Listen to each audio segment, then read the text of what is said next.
Nós convidamos para compor a mesa a nossa última apresentação, a palestra Gestão e Liderança com ênfase na qualidade da educação, com a professora Raquel Elizabeth de Souza Santos, subsecretária de Desenvolvimento da Educação Básica do Estado de Minas Gerais.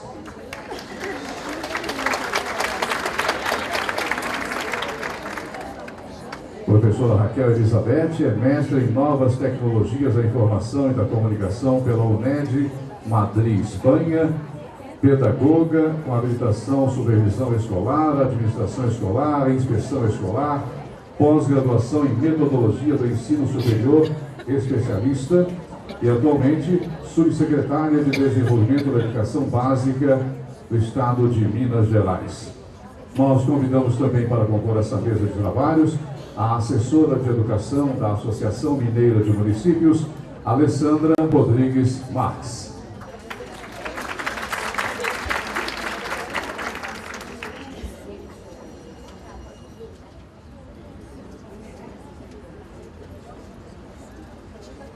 Se quiser, Alessandra, aproveitar para algum aviso enquanto preparando. Estamos preparando o slide. Estamos caminhando, né, gente, para o final do nosso encontro. Né? Desde já gostaria de agradecer a cada um de vocês e saber que, para mim, foi uma satisfação muito grande recebê-los aqui, né, ter contribuído um pouquinho com cada um de vocês. Né? Espero que esse retorno tenha sido positivo para vocês também. Né? E estou à disposição de vocês na MM, com a nossa equipe, né, para recebê-los. Se tiverem oportunidade, visite a nossa sede aqui em Belo Horizonte, visite os nossos escritórios regionais. Né? Nós temos escritório em Montes Claros, em Uberlândia, Divinópolis e Uberlândia. E Montes Claros, Uberlândia, Teoflotone e Divinópolis. Né? Temos também uma sala de apoio à cidade administrativa. Né? Estamos precisando, né, vai lá resolver algum problema na Secretaria de Educação ou em alguma outra secretaria. Temos uma sala lá para recebê-los de apoio. Né? Muitas vezes o secretariado, o servidor municipal acha que a MM é só para os prefeitos. A MM é a casa do município, é para atender todos vocês. Então nós estamos lá à disposição. Conheça o nosso trabalho, conheça a nossa equipe, né? Esteja caminhando lado a lado conosco, que nós estamos caminhando em busca de procurar recursos, informações, orientações para auxiliá-los no dia a dia de vocês lá no município. Né? Não vou prolongar, enquanto ele acha a palestra da professora, já vou passar a palavra para ela, para já ir, né, conversando com vocês. Não precisa de mais apresentações, acho que todos nós já conhecemos muito a professora Raquel, né, tem sido companheira nossa, né, nos municípios, também parceira nossa na MM, com a professora Ana Lúcia e os demais subsecretários. Então, né, é um prazer recebê-la aqui, professora, e vamos, né, escutá-la agora neste momento. Boa tarde. Para mim é sempre um prazer estar com vocês, né? Nós vamos conversar e refletir nesta tarde. Estou aqui representando a professora Ana Lúcia. Representá-la é cada vez mais difícil. Todo mundo já conhece, sabe, né, que ela tem o dom da palavra, mas foi me pedido para estar aqui. Nós vamos refletir um pouco sobre o papel de vocês enquanto líderes e gestores do sistema educacional, que é o que nós fazemos, né? Eu acho que todos nós já estamos nesta trajetória há algum tempo e é muito importante a gente ter esses momentos e essas oportunidades para a gente trocar experiências. Eu não tenho intenção nenhuma de ensinar nada aqui, até porque eu não sou, como diz, melhor do que ninguém que está aqui. Nós estamos todos no mesmo barco, na mesma linha, e a nossa trajetória é trajetória de educação. A minha trajetória toda a vida foi de educação pública. Eu comecei como alfabetizadora de criança e estou até hoje. O único cargo na carreira do sistema educacional que eu não ocupei foi diretor de escola. Os outros todos eu ocupei todos os cargos, fui professora, supervisora, professor de português e inglês do ensino médio, e estou na educação por uma escolha. Gosto do que faço, acredito na escola pública, porque eu sou o produto dela. Então, eu acredito nela e, enquanto estiver nessa trajetória, o meu maior interesse é que as coisas na escola pública sempre dão certo. Por quê? No estado de Minas Gerais, por exemplo, nós respondemos hoje, rede estadual e rede municipal, nós respondemos pelo maior número de oferta e de alunos do ensino fundamental e do ensino médio. Nos anos iniciais, a rede municipal responde por 2/3 dos alunos do estado e o estado 1/3. Nos anos finais, esta porcentagem inverte. A rede municipal responde por 1/3 e a rede estadual responde por 2/3.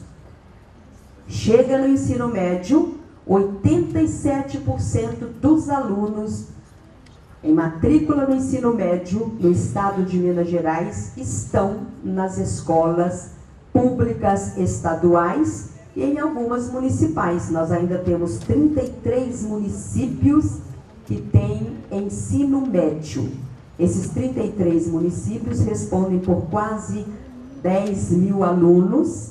Então, a grande massa do ensino médio está na rede pública. Daqui a uns anos, somos nós que vamos dar o tom para a sociedade. Por isto é que nós temos que envidar os esforços, redes municipais e rede estadual, para a gente colocar cada vez mais a educação no patamar, né, que ela sempre esteve. Depois, por um período, nós perdemos esse patamar, conseguimos chegar de novo, para a gente sempre ser referência em educação para o Estado e oferecer aos nossos alunos uma educação de excelência. Porque às vezes as pessoas acham, e muitos de nós, né, às vezes nem colocamos os nossos filhos nas escolas públicas. Eu posso falar isso sem problema, porque os meus filhos estudaram na escola pública. Eu fiz outras opções por ele e eles ficaram na escola pública. Mas tem muita gente que não põe. Cada um tem o seu problema, tem a sua dificuldade, e a gente tem que fazer. A escola pública tem tudo para dar certo. E ela só vai dar certo quando nós, sistema, comunidade e escola, nos integrarmos coletivamente para que isso dê certo. Porque a escola particular dá certo é porque o pai vai lá e acompanha e monitora. Nós queremos isto nas escolas públicas. Nós queremos que os pais tenham a participação e os nossos alunos tenham direito a cada vez mais a uma educação de excelência. Pode passar, por favor. Nós vamos começando refletindo sobre esse pensamento de Padilha. Realizar os diversos planos e planejamentos educacionais e escolares, organizando a educação, significa exercer uma atitude engajada, intencional, científica, de caráter político e ideológico e isento de neutralidade. Aqui está o foco principal do nosso trabalho, que é o planejamento. Em educação e na educação do século XXI, não dá mais para a gente ficar no achismo. Ah, eu acho que deve ser assim, vamos fazer desse jeito. Não, nós temos que ter planejamento. E cada vez mais este planejamento, eles têm que estar embasado em pesquisas, em diagnósticos, em avaliações, e cada vez mais nós temos que dar resultado e respostas daquilo que é proposto na oferta da educação pública, no nosso caso, no estado de Minas Gerais. Nós nós vamos começar, né? O mundo ele está realmente mudando cada vez mais. Isso não é novidade, porque toda a vida ele mudou. A novidade hoje é que as coisas estão mudando rápido demais. Não está dando tempo, nem das vezes a gente preparar para as mudanças que estão chegando até nós. Muitas das demandas que nós estamos enfrentando hoje nas escolas, nos nossos setores de trabalho, são demandas que nenhum de nós fomos preparados para isso. E nós vamos ter que nos preparar no processo. Não dá para a gente parar para capacitar todo mundo, porque aí nós perdemos gerações. Então, nesta mudança rápida que está acontecendo, em toda esta mudança que o mundo está passando e as gerações que estão chegando para nós, as crianças, os jovens e os adolescentes, eles também estão passando por essa mudança, com uma diferença da nossa geração, que eles têm pressa pelas respostas. E nós, protagonistas das escolas, responsáveis pela educação, nós temos que estar prontos para dar esta resposta. E é aí que nós mudamos e temos que mudar de paradigma o tempo inteiro.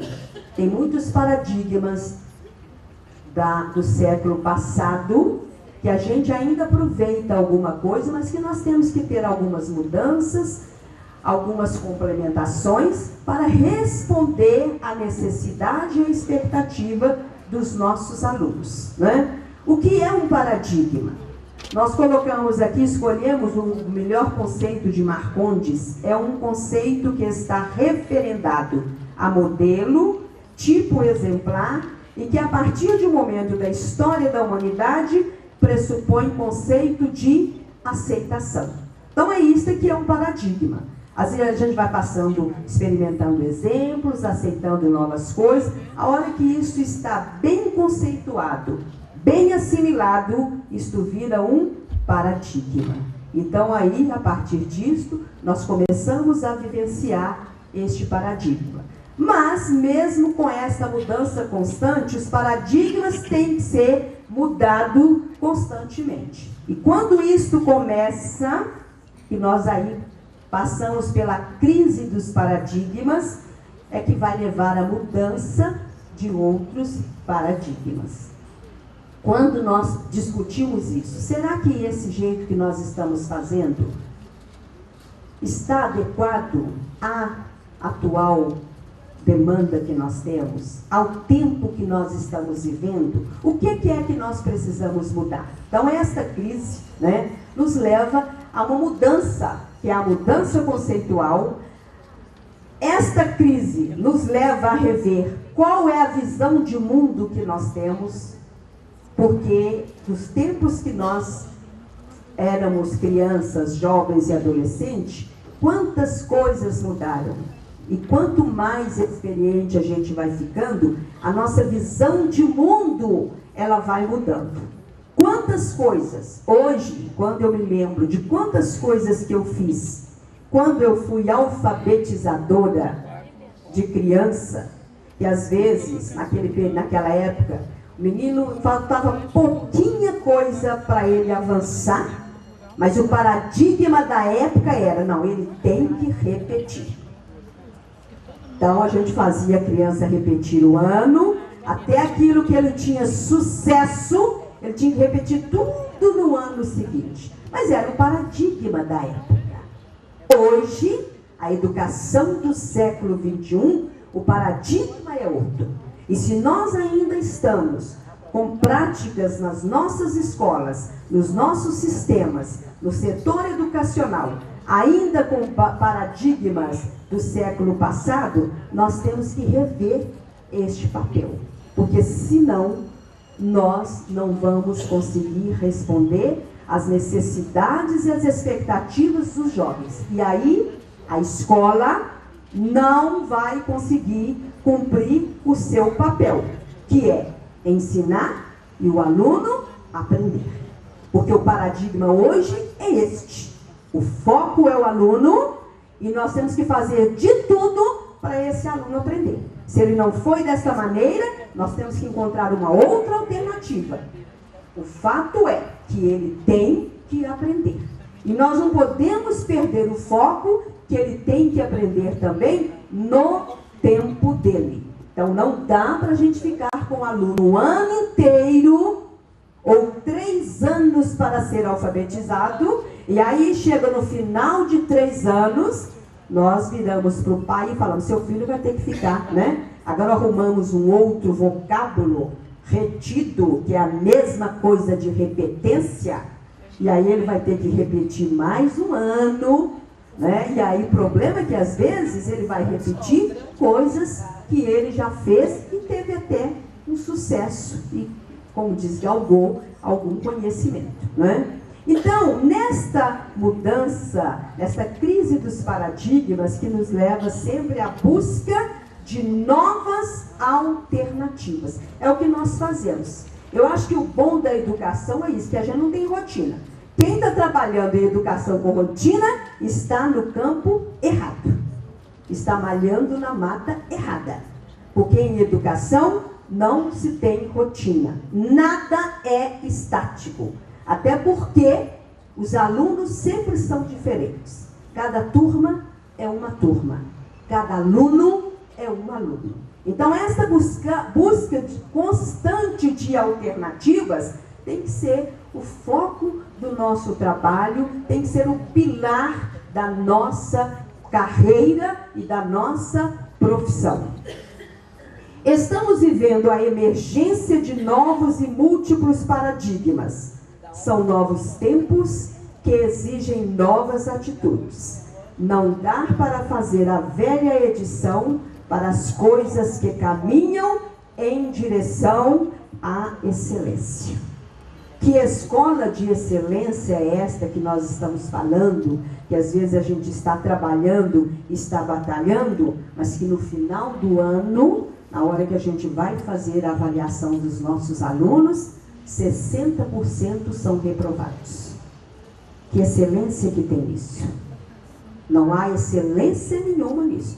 Então, por isso que nós temos que rever, né, esta emergência dos paradigmas e das alternativas. Nós temos que verificar, por isso que nada é estático, a gente tem que estar em constante proatividade, criatividade, busca de novas alternativas, para nós respondermos e caminharmos em direção à excelência. Porque esta é a nossa responsabilidade. É direito dos alunos e é nosso dever, enquanto sistema, enquanto escola, enquanto pais, enquanto sociedade, oferecer esta educação de excelência.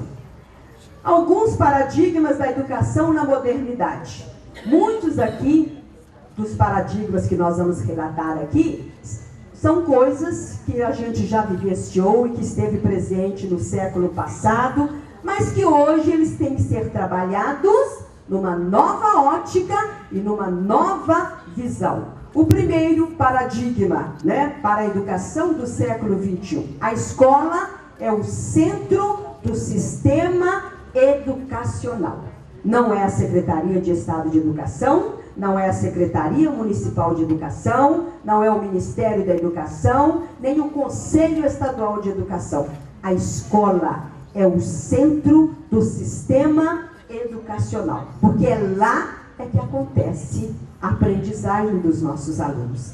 É lá que se dá toda a ação educacional. O outro paradigma, o aluno, centro do sistema escolar, sujeito de aprendizagem. Então, esse é um outro paradigma que nós estamos vivenciando hoje, que mudou muito. E a gente tem que estar alerta a cada dia mais. Porque o aluno é que é o centro, ele é que é o coração, porque ele é que é o sujeito da aprendizagem. Então, a escola, a Secretaria de Educação, o Conselho Estadual de Educação, a Secretaria Municipal de Educação, tem que fazer de tudo para esse aluno aprender. Porque ele é que é o foco da aprendizagem. Se ele é o foco do nosso trabalho, se ele está no centro do nosso trabalho, e ele precisa de aprender. Então, esta é a nossa responsabilidade. O eixo do trabalho da escola tem que ser a gestão pedagógica. Não estou dizendo aqui que as outras gestões não são importantes. Claro que são. Mas no trabalho da escola, o eixo tem que ser a gestão pedagógica. Por quê? Porque o foco é o aluno, e se o foco é o aluno, esse aluno tem que aprender. Gestão democrática. Exigência para a escola pública. A gestão democrática na escola pública é de fundamental importância. O diretor não dá conta de fazer tudo sozinho. Então, todos têm que estar envolvidos. E aí, professores, toda a equipe da escola tem que estar trabalhando em dar esforços no sentido de que o aluno aprenda no tempo certo e no tempo da sua trajetória escolar. Então, não dá para hoje, nenhuma escola não pode ter o seu trabalho, a sua execução, as suas ações sem pautar pela gestão democrática. O foco na aprendizagem e nos resultados. Definição de metas. Se nós queremos uma educação de excelência, se o nosso aluno é o foco do trabalho e ele tem que aprender, então nós vamos estabelecer metas, sim. Tudo na vida tem metas. Por que que educação não pode ter? Então nós temos que responder, sim, por metas. Eu tenho tantos alunos, então a escola tem que planejar. Até tanto período do mês, quer dizer, tantos por cento dos meus alunos têm que ter atingido tais e tais habilidades e competências, tais e tais resultados, para que quando chegar no fim do ano, a gente tenha o retrato e o resultado que foi planejado. Então, o foco na aprendizagem e nos resultados. Não hoje, a educação do século XXI não pode se balizar, né, pela premissa de que, bom, eu ensinei. Se o aluno aprendeu, é problema dele. Hoje, na educação do século XXI, não há lugar para esta premissa. Se ele não aprendeu desta forma, nós temos que encontrar outra forma para ele aprender. Porque se ele chegou até onde ele chegou, ele já deu demonstração de que ele aprende. Então, nós vamos ter que encontrar o melhor caminho para ele. E como cada aluno é um aluno, cada turma é uma turma, então a gente tem que estar atento a isso. Família e comunidade, direito de participação. Olha, se o paradigma da educação do século XXI, um deles é a gestão democrática, a participação da família e da comunidade é fundamental. Há mais ou menos uns 4 anos, a Unesco, junto com o Ministério de Educação, fez uma pesquisa e o diferencial das melhores escolas do país foi a participação da família e da comunidade. Então, a escola fez todo o seu trabalho, faz todo o seu papel, mas as melhores escolas, por que umas foram melhor do que as outras? Aí foi aprofundando a pesquisa, o diferencial era este, era a participação da família e da comunidade, que é o que a gente vê nas escolas particulares. A escola particular dá certo por 2 motivos. Primeiro, que ela já trabalha com selecionados. Quem vai para lá já é selecionado em tudo. E segundo, a família participa. De uma forma ou de outra, mas ela está lá. Porque ela sabe. Se ela acompanha os filhos e vê que a coisa não está acontecendo, o menino não está tendo aula direito, né? Então, por quê? Então, eles participam. Na escola pública, nós também temos que fazer isso. A família e a comunidade é de fundamental importância para que a educação ali ofertada seja de excelência. Equidade é um paradigma velho, né? Muito velho esse paradigma. Aqueles que mais precisam, nós temos que dar mais. Nós fazemos diferença na escola para aqueles alunos que têm, sim, dificuldades, que não conseguem acompanhar os outros. E nós temos alunos lá na escola que vão aquém, além, apesar de nós. Nós fazemos diferença para aqueles que têm problema, que têm dificuldade, que não têm as coisas em casa. E na nossa realidade, muitos dos nossos alunos, as grandes oportunidades nesta etapa da vida deles, a escola que vai dar. Por isso que o projeto pedagógico da escola, ele tem que estar atento a todos esses aspectos. Então a escola tem que ter projetos e propostas que dê oportunidade a esses meninos de, além de adquirir as habilidades e competências, mas também em outro sentido. Até propostas e atividades que dê oportunidades, inclusive, de descobrir, entendeu? E de fomentar a criatividade desses alunos e descobrir qual é o talento desses meninos para que a própria escola possa, junto com a sociedade, encaminhar bem esses alunos. E na nossa realidade de rede pública, lá que eles vão ter essa oportunidade. Inclusão social. Não é? A escola pela educação, que nós vamos acabar com as diferenças. Então é por isso que nós estamos envidando esforços mesmo. Nós queremos que todos os meninos de Minas Gerais, não importa o município dele, mas nós queremos que ele tenha a mesma qualidade, a mesma excelência na oferta do seu ensino. Então, um aluno que está lá na região norte, no Vale do Mucuri, no Jequitinhonha, entendeu? Nós queremos que ele tenha a mesma proficiência que tem um aluno da região sul, do Triângulo, que são regiões de melhores condições. E isto nós só podemos fazer pela educação. Então, nós temos que ter este cuidado. Todo o trabalho que se faz numa escola tem que fazer na outra e ir monitorando e fazendo este acompanhamento, porque os alunos têm direito a esta excelência.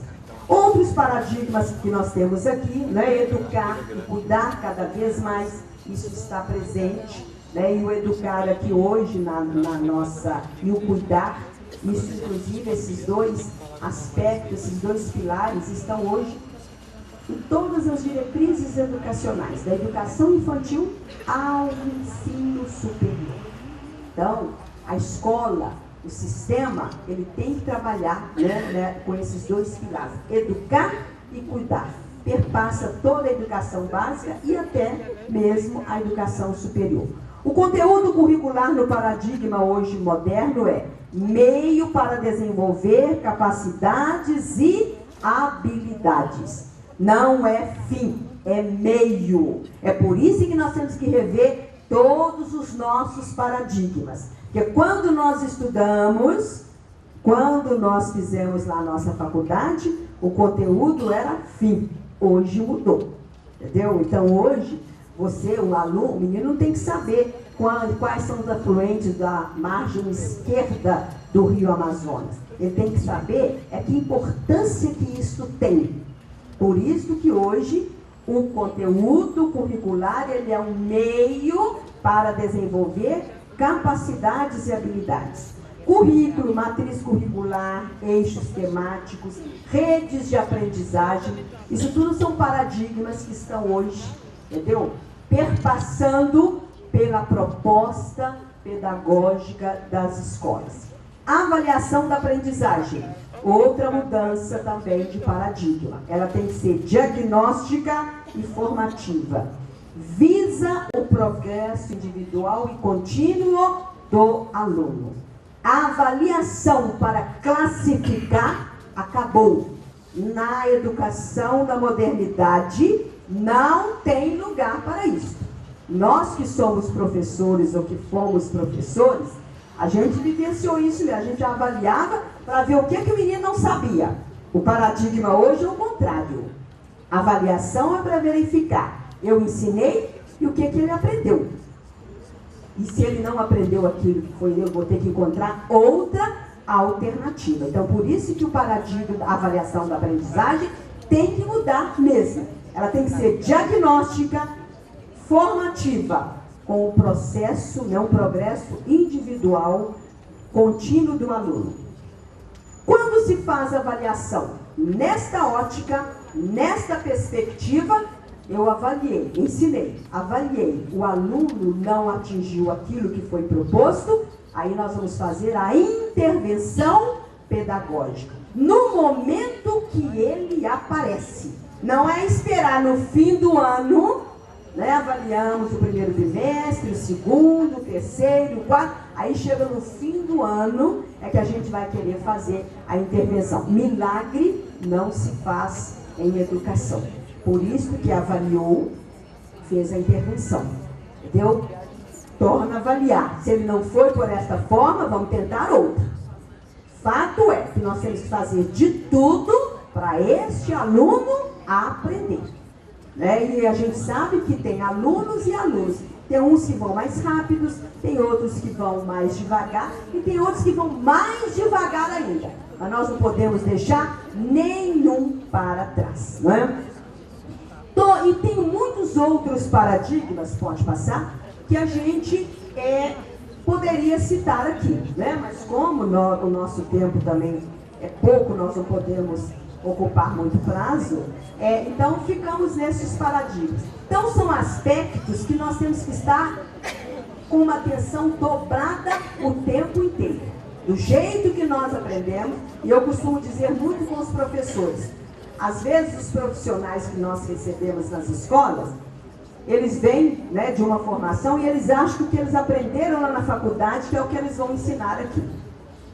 Eu falo sempre com os professores, principalmente de ensino médio. Olha, vocês não vão formar biólogos, nem geógrafos, nem historiador no ensino médio. Vocês têm que trabalhar habilidades e competências que dê a eles condição deles decidirem se eles vão ser geógrafos, matemáticos, físicos, historiadores. Agora, no ensino médio, nós temos que trabalhar habilidades e competências. O que é o ensino médio? É a consolidação do que foi visto no ensino fundamental. Agora, se o ensino fundamental não foi bem feito, o que é que nós vamos consolidar?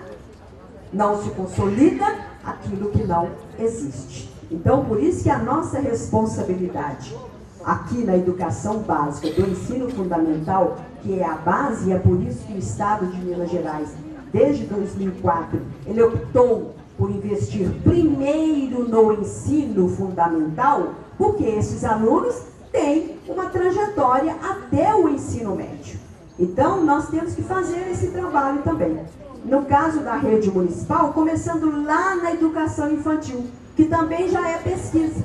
Os meninos que fazem educação infantil, a trajetória escolar dele é diferente.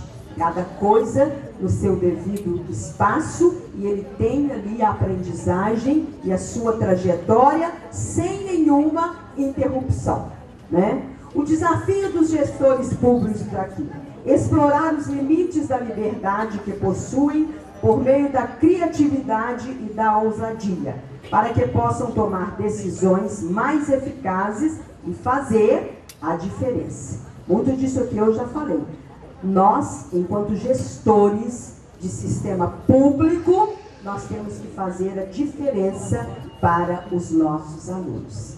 E como no início da minha fala eu mostrei o tamanho do nosso desafio e da nossa responsabilidade, a gente sempre tem que estar mirando no futuro. Porque é como eu falei com vocês, daqui uns anos são os alunos que passaram pelos nossos bancos escolares que vão dar o tom na sociedade. Né? E isso começa lá na educação infantil. Né? É este desafio para a gente conseguir explorar isso que nós estamos propondo aqui, tem que ser com a mobilização da equipe. Ninguém faz nada sozinho. O líder, o gestor, pode ser o mais bem intencionado, mas se ele não tiver a equipe com ele, a equipe mobilizada, ele não consegue fazer as coisas. Tem que ter uma visão integradora. E com esses dois aspectos, nós temos que estar sempre com foco no objetivo comum, que no nosso caso de sistema educacional é a aprendizagem dos nossos alunos. Pode passar, por favor? E aqui nós temos dois conceitos de liderança, que é o que todos nós temos que ser, né? Enquanto gestores municipais, gestores estaduais, nós temos que ter essa habilidade de liderança. E aqui eu tenho dois conceitos, um do Hunter e outro do Calvin, que habilidade de influenciar pessoas para trabalharem entusiasticamente, visando atingir objetivos comuns, inspirando confiança por meio da força do caráter. E o outro diz o seguinte: liderar é comunicar às pessoas seu valor e seu potencial, de forma tão clara que elas acabam por vê-los em si mesmas. Isso tudo nos mostra que liderança e caráter são para quem faz a coisa certa. Então, antes de ser gestor, nós temos que ser líderes. E líder é isto, é aquele que influencia as pessoas, que entusiasma, que leva as pessoas a fazer junto, a seguir o mesmo caminho, com todas as dificuldades, com todos os problemas. Então, este é o verdadeiro líder. E todos nós temos que nos preocupar em ser este líder, que atrai as pessoas, que une a equipe, que motiva. E quanto mais motivado for o líder, mais motivada será a sua equipe. Isso acontece na sala de aula. Quanto maior o nível de expectativa do professor quanto aos seus alunos, mais os seus alunos vão querer aprender. Mas se ele já chega na sala de aula achando que aqueles meninos ali não vão aprender, que eles não vão dar nada na vida, que eles só vão fazer até o 9º ano, é claro que isso, na sua atitude, no seu cotidiano, isso vai sendo repassado para os alunos, e aí a expectativa também dos alunos fica muito baixa. Então, a liderança, né, todos os gestores, eles têm que ter esta habilidade de influenciar as pessoas, entusiasmar, né? Então, seria muito mais ético, quem não gosta da educação, seria muito mais ético sair e ir para outro lugar, do que ficar fazendo de conta, porque isto contamina, né? O líder, o gestor, ele tem que ser uma pessoa que acredita no que ele faz, que gosta do que ele faz. Pode passar, por favor. Liderança e administração. Nós temos aqui dois aspectos também importantes no nosso trabalho e no nosso dia a dia. A administração, ela lida com os métodos, mapa, o jeito certo de fazer. A liderança lida com os objetivos, a coisa certa. Todos dois levam ao sucesso da instituição. A liderança precisa vir primeiro, entendeu? Não adianta às vezes a gente achar que no caso do diretor, do supervisor, do secretário, não adianta a gente, porque estamos, né, como gestor respondendo pela gerência, achar que tudo que a gente vai falar, dizer ou escrever vai acontecer se nós não fizermos o caminho inverso, se nós não motivarmos, entusiasmar as pessoas para fazer. Em educação, a gente tem que trabalhar muito nessa parte, né, de você motivar mesmo. É uma conspiração mesmo, entendeu? Só assim é que dá certo. Porque não adianta resolução, não adianta orientação, porque chega lá na escola, o diretor faz do jeito dele, na hora que o professor entra na sala de aula, ele faz do jeito dele. dele. A educação da modernidade hoje não tem lugar para achar que, eu não sei nada que acontece na sala de aula. Tem muito diretor que fala isso. Não sei nada que acontece na sala dos meus professores. O diretor, líder, tem que saber o que é que está acontecendo na sala de aula com os seus alunos. E ele não vai conseguir fazer isso se ele for só gestor ou chefe autoritário. Ele vai fazer isso se ele tiver autoridade, né? E esta liderança em que ele atrai a equipe, integra a equipe para o mesmo objetivo, que é a aprendizagem dos alunos. As instituições precisam de liderança e administração, gerência, organização, sequência, princípio, meio e fim, né? Avaliação, todos esses aspectos fortes para atingir a sua eficácia no mais alto grau que a gente espera. Então, os dois aspectos são importantes. Quando a instituição preocupa só com um, a coisa não acontece como deve ser. O que é fundamental na escola de hoje? Liderança. Resolve o que é mais importante. E isso todo dia e toda hora nós temos que fazer. Porque a gente é engolido por todos os problemas, por todas as coisas. E se a gente não tiver uma liderança, nós vamos morrer de trabalhar. E chega no final do dia, a gente tem aquela pergunta: o que é que eu fiz hoje? A gente só ficou apagando incêndio. Então é isso aqui, ó. Resolver o que é mais importante. Porque problema nós vamos ter. Eu falo muito com a minha equipe lá, gente, não vamos criar problema para nós, não, porque já tem quem cria. Então vamos resolver as coisas que têm que ser resolvidas. Ver o que é mais importante. O que é prioritário. E essas outras coisas nós vamos resolvendo, né, dentro da possibilidade. Administração e gerência. Coloca o mais importante em primeiro lugar no dia a dia da escola, a cada momento. Isso é prática e é vivência mesmo. Porque você chega, todo dia a gente chega no local, você tem N problemas, mas você tem que ver o que é mais importante que tem que ser resolvido ali naquele dia. Não é que você vai deixar de resolver, não. Mas nós temos que estabelecer o que é mais importante, o que vai realmente influenciar numa escala maior para a gente resolver, e depois os outros, que às vezes resolvendo o mais importante, vários outros problemas que estavam lá podem ser resolvidos assim. Administração ou gerência eficaz, fazer primeiro o mais importante. É por isso que nós voltamos lá na primeira lâmina do nosso planejamento. Em educação, não dá para fazer, não dá para trabalhar, se não tiver um planejamento, uma proposta. E é assim que nós vamos exercitando a nossa liderança e a nossa administração. As coisas mais importantes nunca devem ficar à mercê das menos importantes. Que às vezes a gente perde tempo demais com bobagens, com coisas que outra pessoa poderia resolver. Né? Por isso é que o líder, ele traz toda a equipe com ele.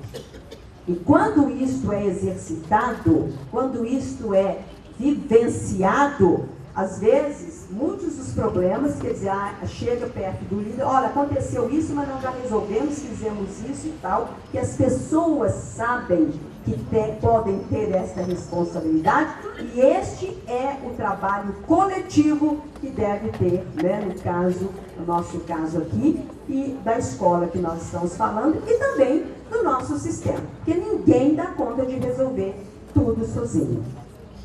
O líder é definido pelas próprias contribuições e não por sua posição na organização.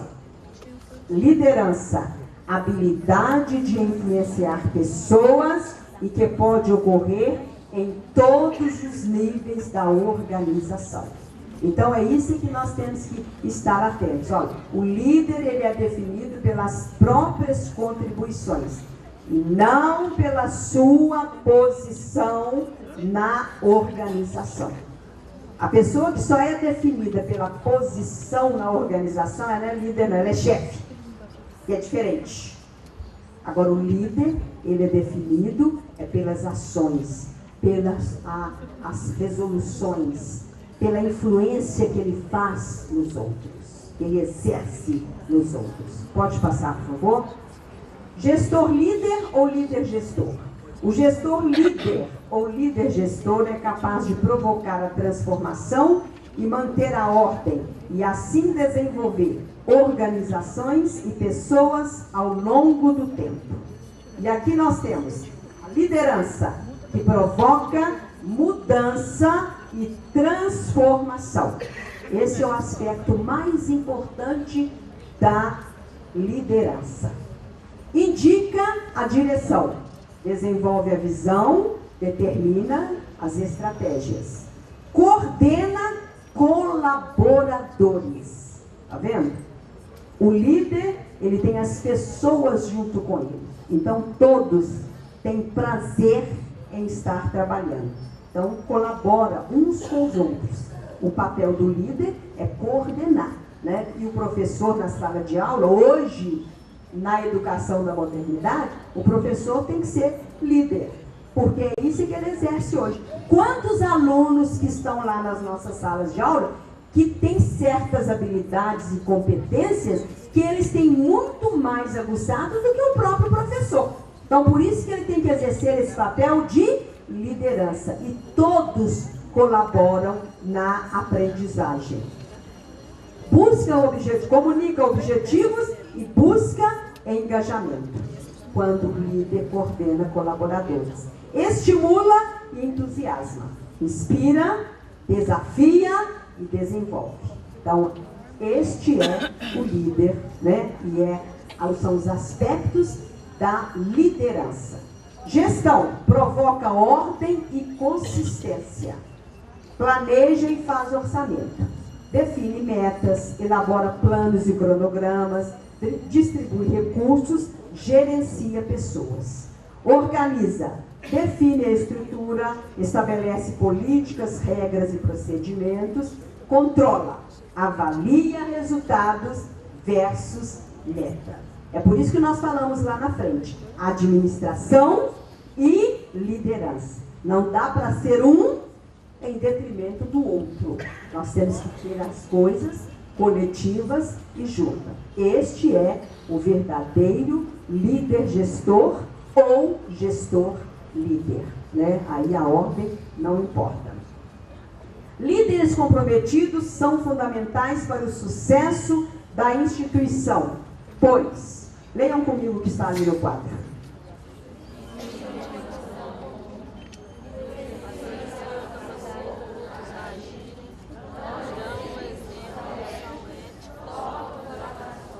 Então, esses são os aspectos dos líderes comprometidos, né?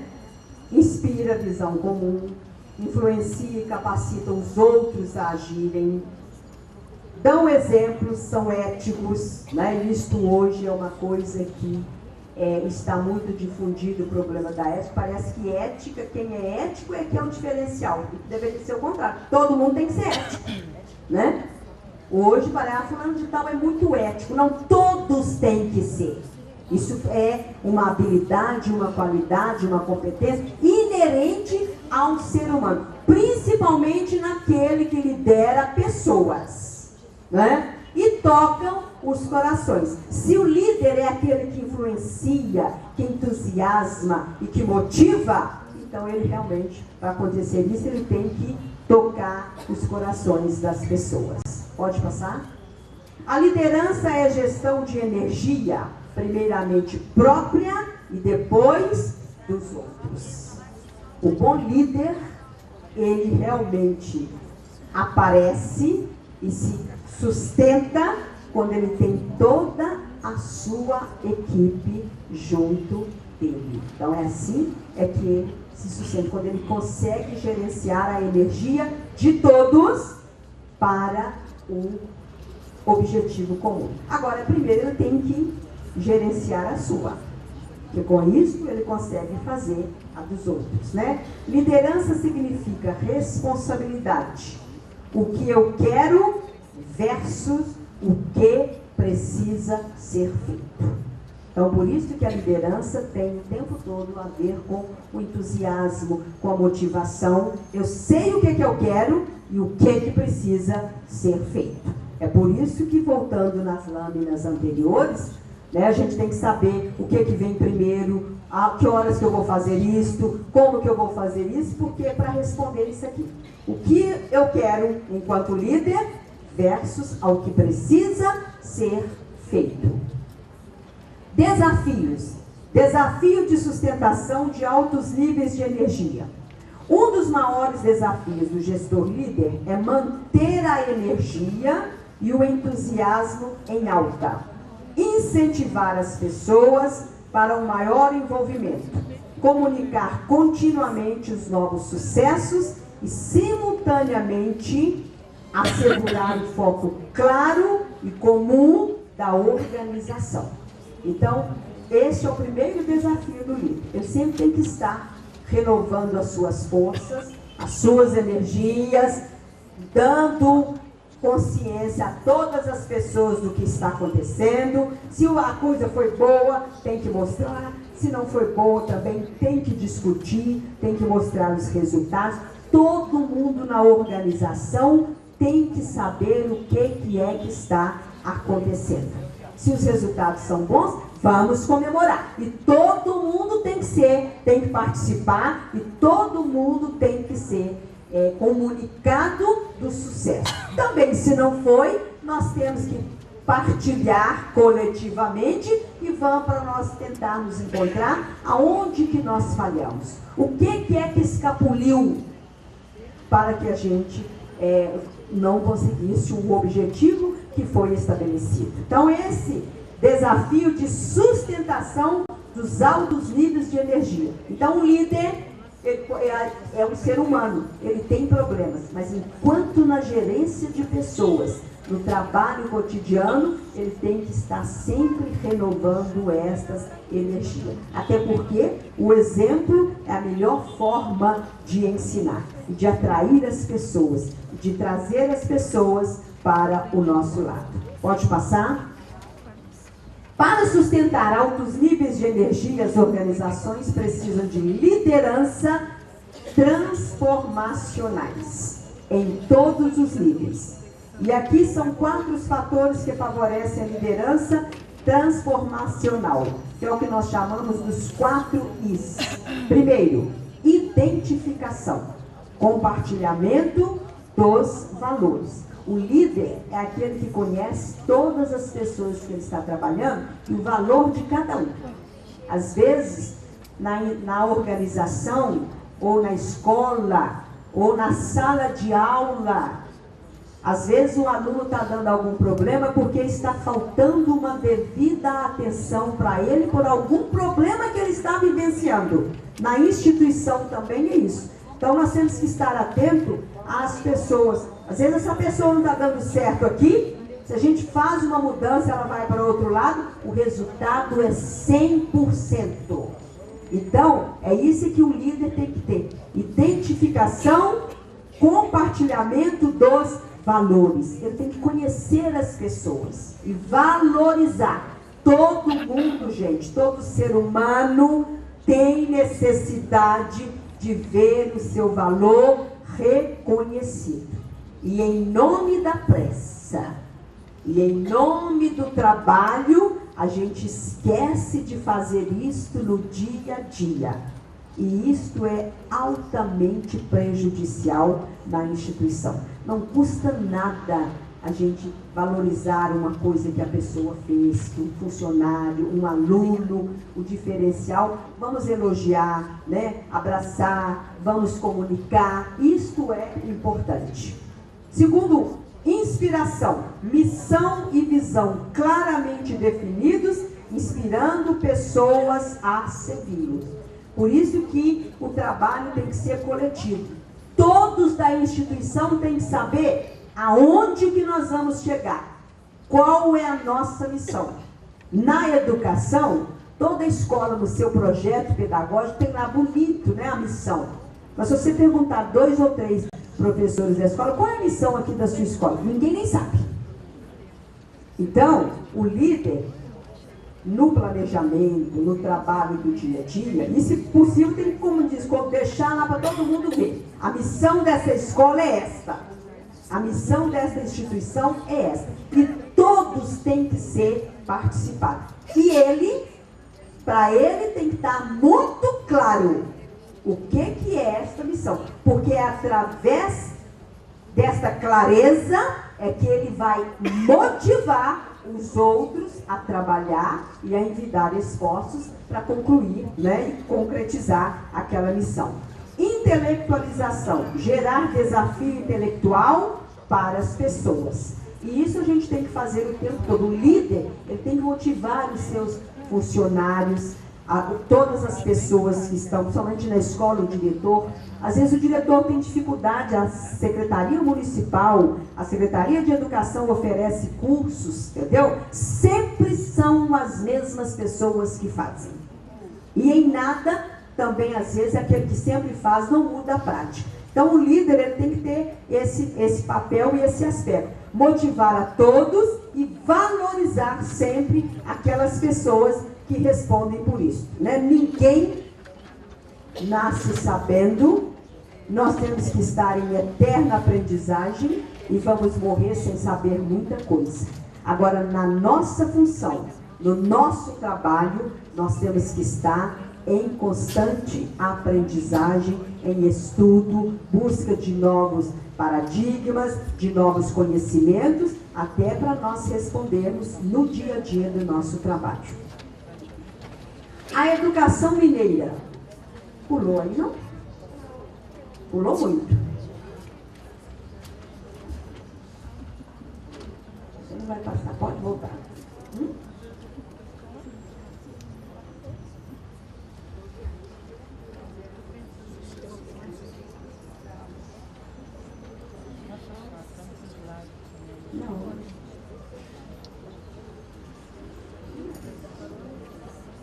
Pode passar. Mais. Aí. As características do líder eficaz. Todas essas características aí, que nós inclusive já falamos algumas, mas a maior delas é a paixão pelo que faz. O verdadeiro líder tem que ter todas essas características aí. Um verdadeiro líder está sempre presente.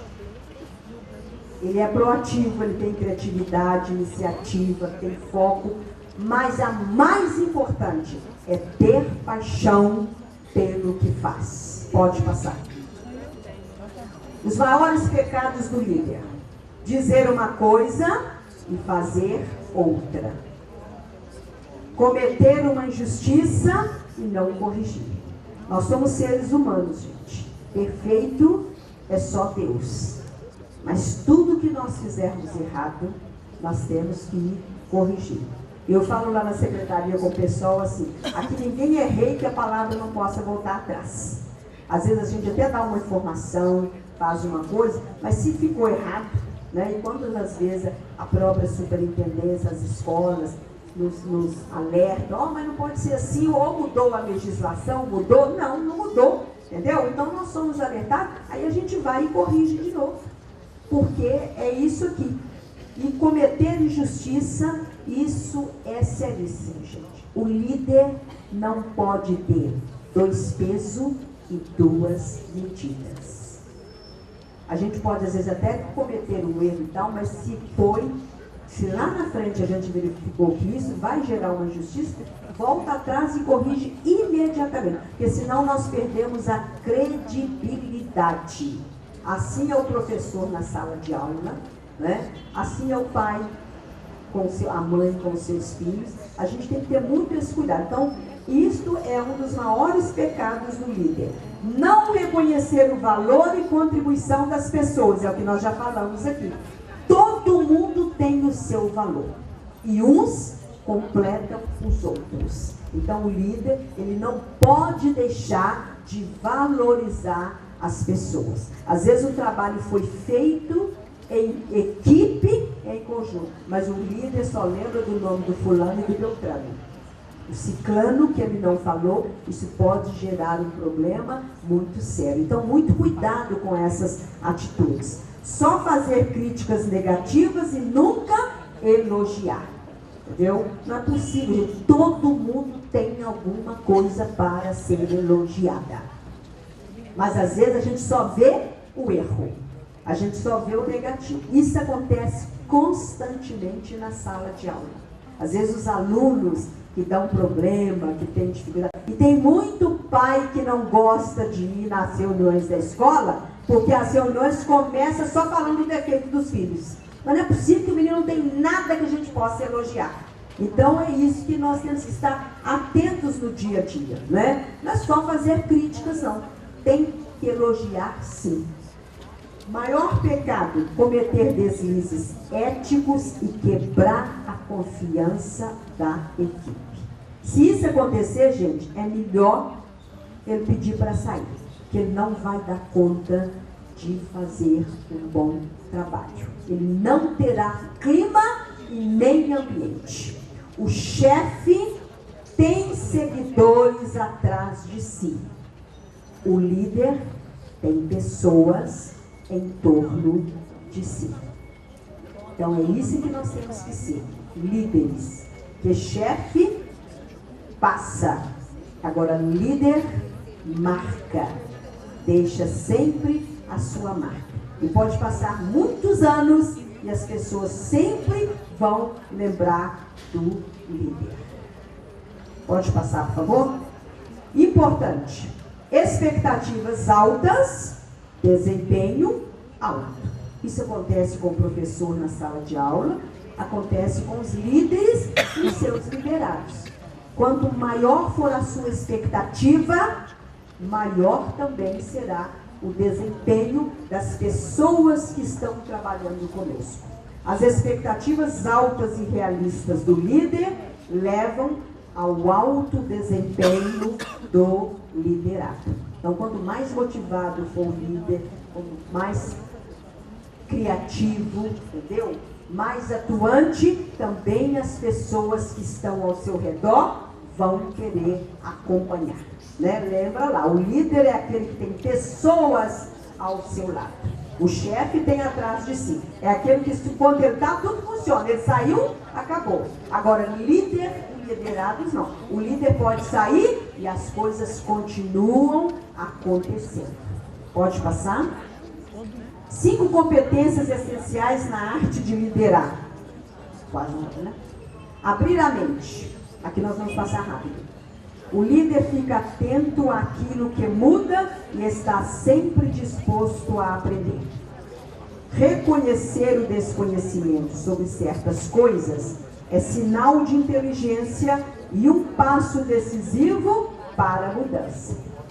O líder não sabe de tudo, não. E reconhecer que não sabe é sinal de sabedoria. É por isso que o trabalho tem que ser integrado. Eu não sei, mas ela sabe. Ela sabe alguma coisa e essa aqui sabe um pouquinho mais. Então nós vamos trabalhar integrado. Agora, a gente tem que admitir que não sabe. Porque isto é sinal de sabedoria. Agora, sábio é aquele que sabe que nada sabe. Né? Pode passar, por favor? Elevar a equipe. O líder não cresce sozinho. Sua equipe cresce com ele. Quero, devo, posso. 3 perguntas essenciais para cuidarmos da vida coletiva. Então, vocês estão observando que o tempo todo ninguém faz nada sozinho. E o líder, ele trabalha coletivamente com os liderados. Pode passar, por favor? Terceiro, recriar o espírito. O líder transforma o ambiente de trabalho em um lugar prazeroso, de alegria e entusiasmo. Validação. É validar mesmo as pessoas, valorizar, né? A serviçal que desempenhou bem o seu trabalho, a secretária da escola, o professor, entendeu? Que tinha, né, os alunos mais difíceis, mas que está dando conta. de encaminhar esses alunos. Quer dizer, este trabalho de validação é validar mesmo as pessoas, no caso de valorizar, valorizar mesmo.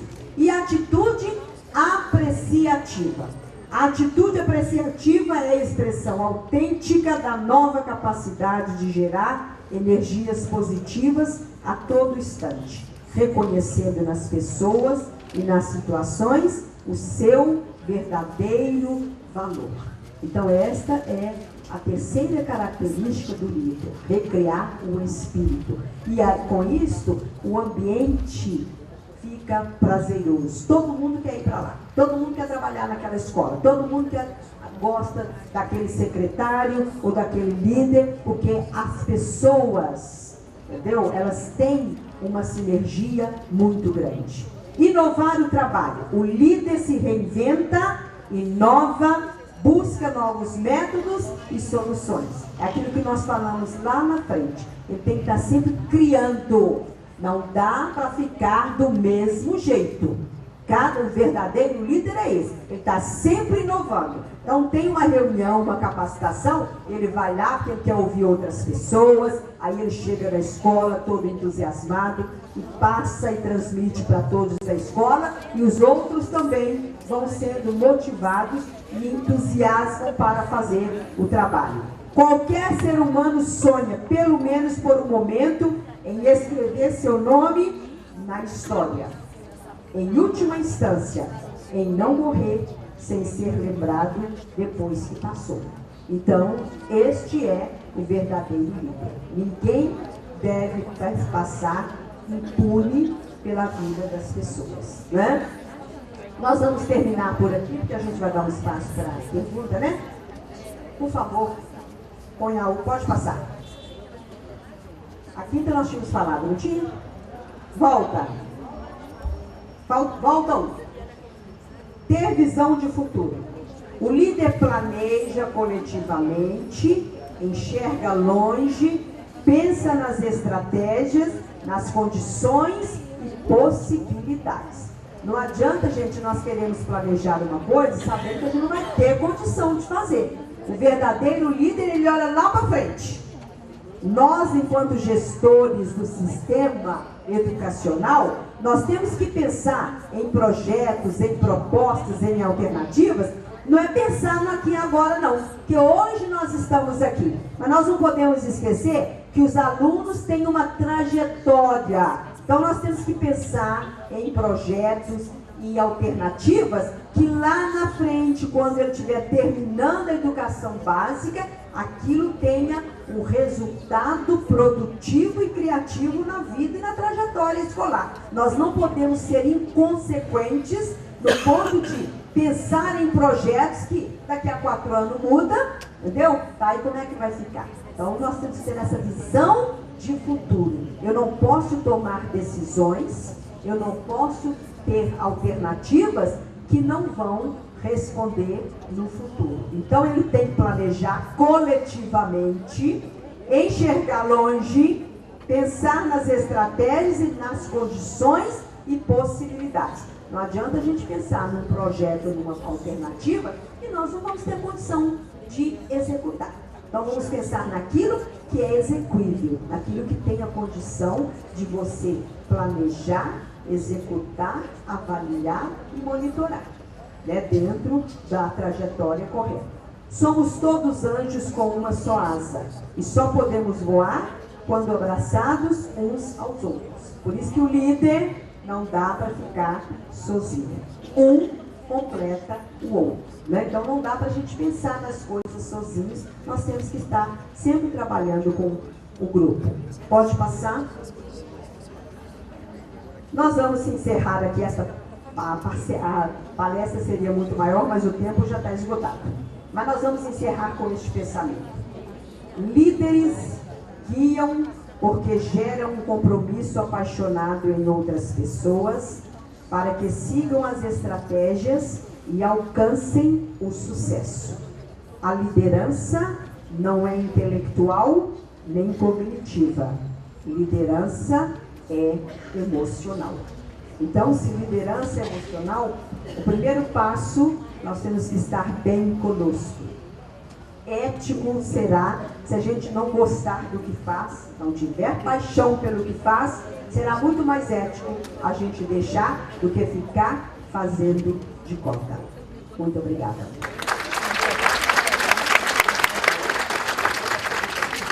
Agradecemos, portanto, a professora Raquel Elizabeth de Souza, subsecretária de Desenvolvimento da Educação Básica do Estado de Minas Gerais.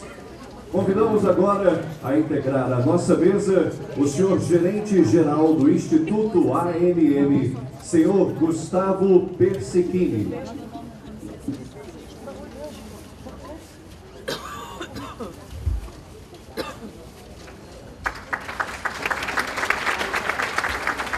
E agora, voltamos a palavra à assessora de Educação da ANM, Alessandra Rodrigues Marques. Boa tarde, mais uma vez. Vamos começar com as perguntas, nós já recebemos duas aqui, e se alguém tiver mais algo manifestar aí, que nós vamos amanhã.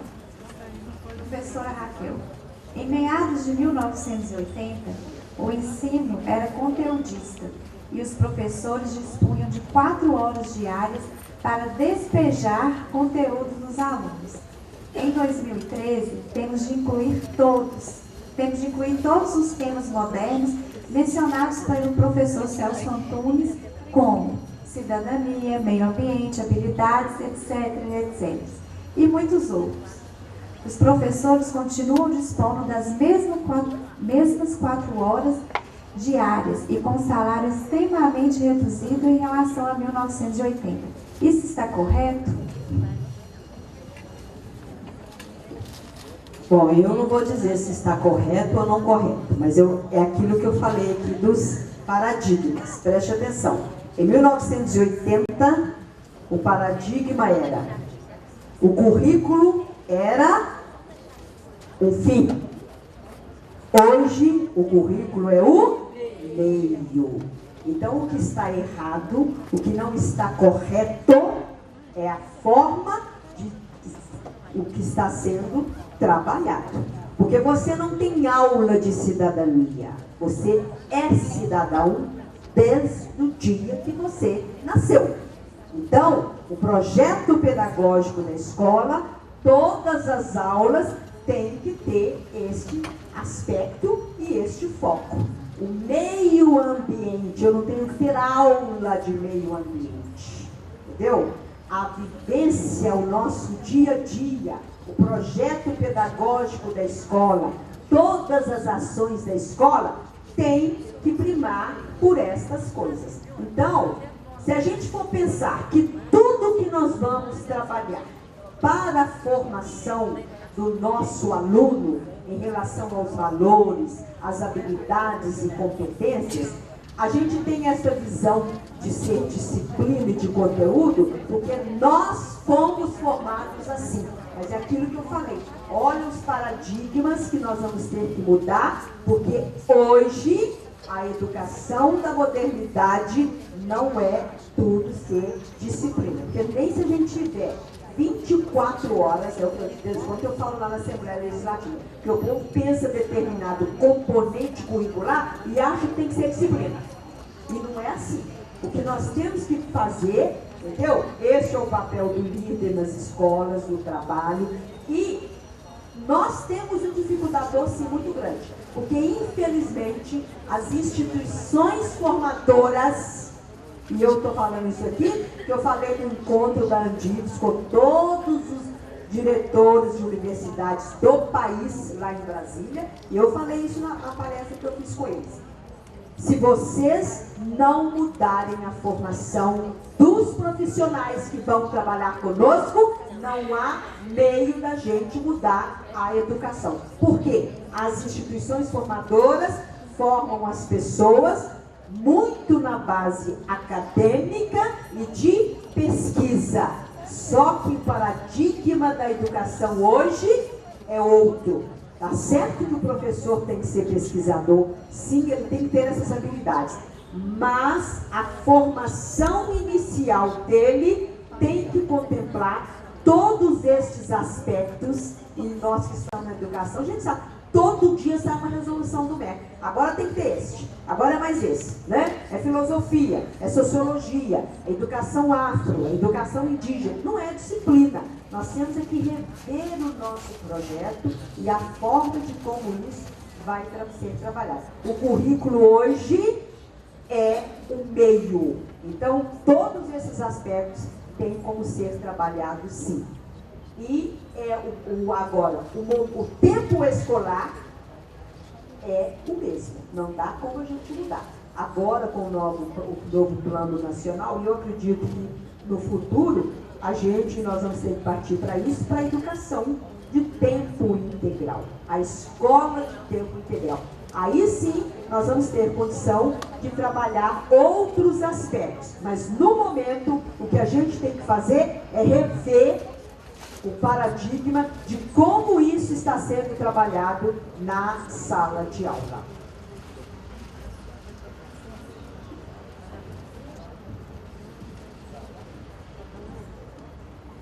Tem mais uma perguntinha. Considerando que o desempenho dos alunos depende de outros fatores além da prática pedagógica, você considera justo que o bônus seja só para os professores cujos alunos tiveram uma boa nota no IDEB, sendo que o professor que trabalha numa escola cheia de problemas, entre aspas, às vezes até trabalha mais do que aqueles cujos alunos têm mais chance de boa nota? Bom, eu não entendi a pergunta não, porque no caso da rede estadual, todos ganham o bônus. Agora, é claro o seguinte, cada escola tem a sua meta, é o que nós falamos lá. Você tem metas e todos têm que trabalhar para que a meta aconteça. Quando nós começamos com essa proposta em Minas nós não chamamos de bônus, né? Nós chamamos do acordo, o prêmio de produtividade. No primeiro ano, todo mundo recebeu o mesmo valor, todos da escola. Depois, a partir do segundo ano, então nós fomos estabeleceu metas para cada escola, e as escolas, então, elas têm uma série de indicadores que tem que cumprir. Porque assim, a escola tem a meta, a superintendência tem a meta e a Secretaria de Estado tem a meta. Nós fazemos um acordo com o governador. Então, a gente tem que cumprir a meta.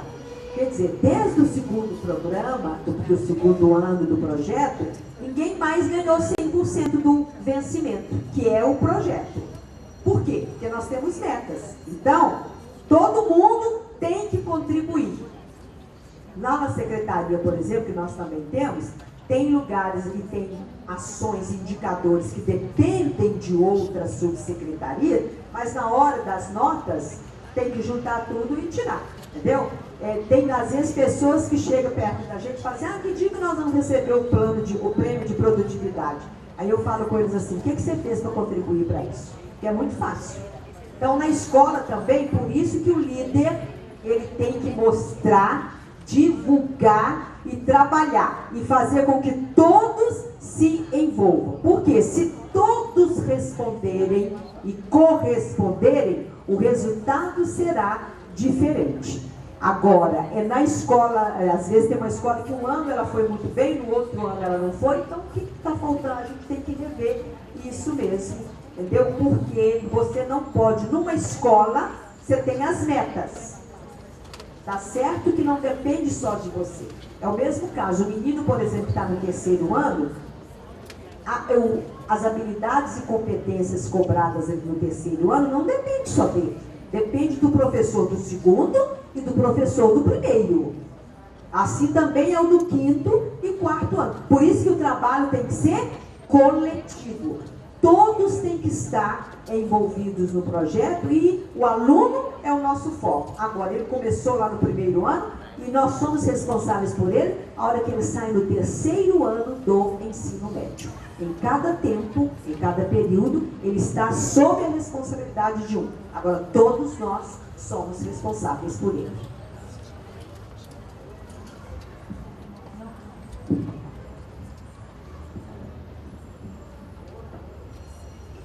Como não temos mais perguntas, né, vou passar a palavra para o Gustavo, para ele fazer encerramento. Nós agradecemos muito a participação da professora Raquel.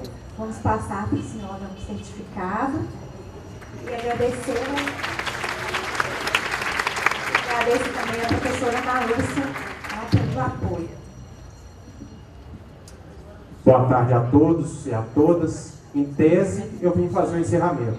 Na prática, eu vim fazer outras duas coisas. Uma é fazer um agradecimento e outra, dar um recado. O agradecimento é duplo. Primeiro, as pessoas que aqui estiveram, muitos já participaram de outros eventos da AMM, eventos da educação como um todo, e a gente sabe do carinho que vocês têm pelo nosso trabalho, e saibam que nós nos dedicamos muito no dia a dia para fazer não só eventos de qualidade, cursos de qualidade, publicações de qualidade, e nem sempre a gente acerta, mas a gente trabalha para isso, né? Espero que a gente tenha alcançado os nossos objetivos. Infelizmente, dessa vez eu não fiquei os 2 dias durante o tempo inteiro no Fórum de Educação, como já fiz em outros eventos. Então, eu queria agradecer a todos que participaram, a todos que participaram.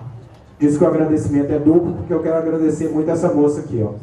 Se não fosse pelo empenho dela, da Alessandra, nós não teríamos este ano esse evento ocorrendo, por alguns motivos. Nós tivemos uma renovação na administração pública municipal, não sabíamos muito bem como estavam, está modulando o som, alguma coisa?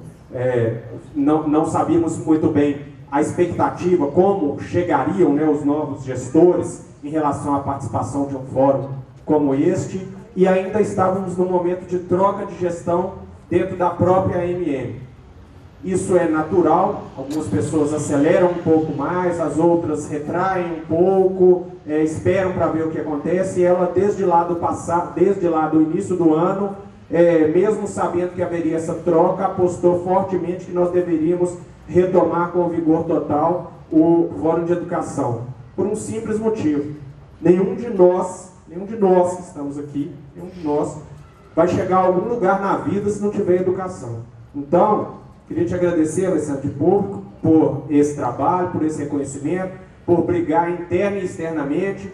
Brigou para a gente abrir aquela sala do fundo lá, né? Nós sabemos do custo adicional em relação a isso. Isso não é nada frente à satisfação de termos, né, todo mundo aqui bem alojado adequadamente no espaço aqui para que isso aconteça. Então você está de parabéns, e a todos que participaram, evidentemente à organização e aos palestrantes.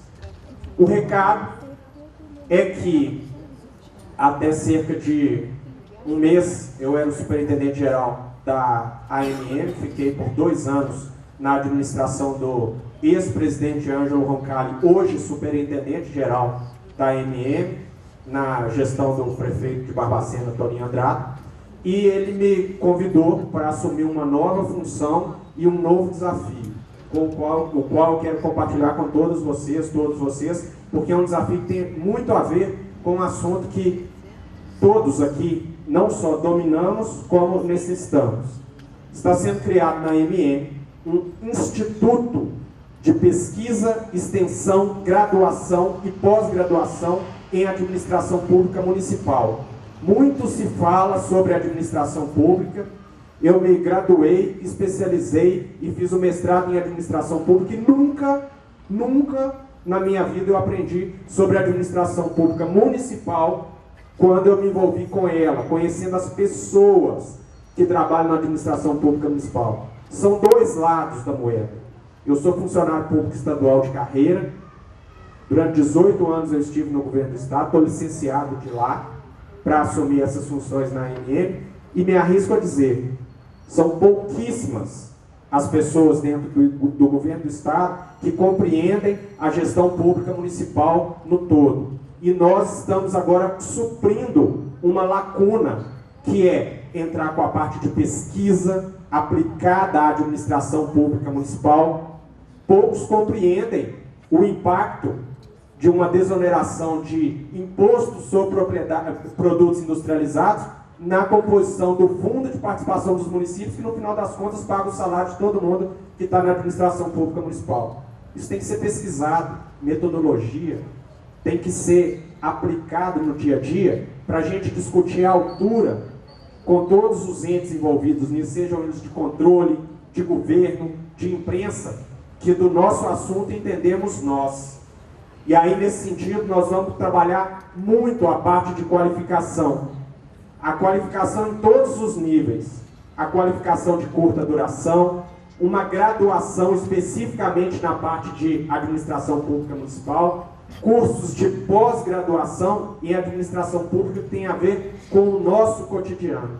E aí, todos vocês, em todas as áreas que estejam, não só na educação, vão ser chamados a esse desafio. Seja participando conosco de algumas pesquisas, seja participando dos treinamentos, e no futuro, quem sabe, isso é possível, um instituto possibilita isso, atuando como parceiro e prestador de serviço nesse cenário e nesse ambiente. Então, é uma função importante que tem a ver com a vida de todos nós aí no dia a dia, porque todo mundo sabe falar que funcionário público não trabalha, que ganha muito ou que ganha pouco, mas que não sabe fazer o seu trabalho, mas pouco se discute em termos de qualificação de ordem prática, para essas pessoas que têm ali, ó, a cara a tapa no dia a dia com o cidadão. E essas pessoas somos nós, que estamos lá no município. É difícil, quase impossível, puxar pela barra da calça e falar com o presidente, com a presidente. É muito difícil falar com o governador, mas com o prefeito, com o secretário, com o funcionário público municipal, você encontra com ele na farmácia, no açougue, no dia a dia, lá no seu local de trabalho. Então nós queremos resgatar isso. Vi parte da palestra sobre essa questão da liderança e isso está em nossas mãos. Nós precisamos resgatar esse aspecto. Gostei muito, viu, secretário? A hora que a senhora falou que a cadeira de chefe está ocupada, mas a de líder está vazia. Está vazia essa cadeira. Então todos nós podemos sair daqui de cabeça erguida, sabendo que tivemos uma programação muito bem preparada a princípio, mas que ela só é executada aqui. Tive notícias, evidentemente, do desenvolvimento, ao longo desses dias, de como foi, e as notícias foram as melhores possíveis. Dia dos namorados, os namorados já estão, e as namoradas estão lá aflitos, 300, 400 quilômetros de distância aí para alguns, para poder chegar em casa, para poder tomar um vinho, para poder falar que ama, para poder falar que a vida vale a pena, Vamos voltar com Deus, todo mundo para casa, com cuidado nessas estradas aí. Obrigado por tudo. A AMM vai estar aqui no mesmo lugar onde ela está há 60 anos, tentando aumentar a qualificação da gestão pública municipal, para a gente parar de ser tratado como o primo pobre da execução das políticas públicas, quando na verdade somos nós que estamos lá no dia a dia. Descentralizar a ação é muito fácil, executar somos nós que estamos lá. Parabéns a todos e a todas, estejam aqui da próxima vez, porque um novo fórum vai se realizar com certeza absoluta. Obrigado e obrigado a todos vocês. Agradecemos, portanto, ao senhor Gustavo Persichini, gerente-geral do Instituto AMM. Antes de encerrarmos, há uma lista de presença ainda circulando entre vocês. Se por acaso alguém estiver com a lista, por favor, devolver. E assim, encerramos o 5º Fórum Mineiro de Educação. Realização AMM, Associação Mineira de Municípios, patrocínio Abril Educação. Agradecemos a todos pela presença, pela participação. Tenham uma ótima noite, a noite dos namorados, dos apaixonados. E até a próxima. Boa viagem e obrigado.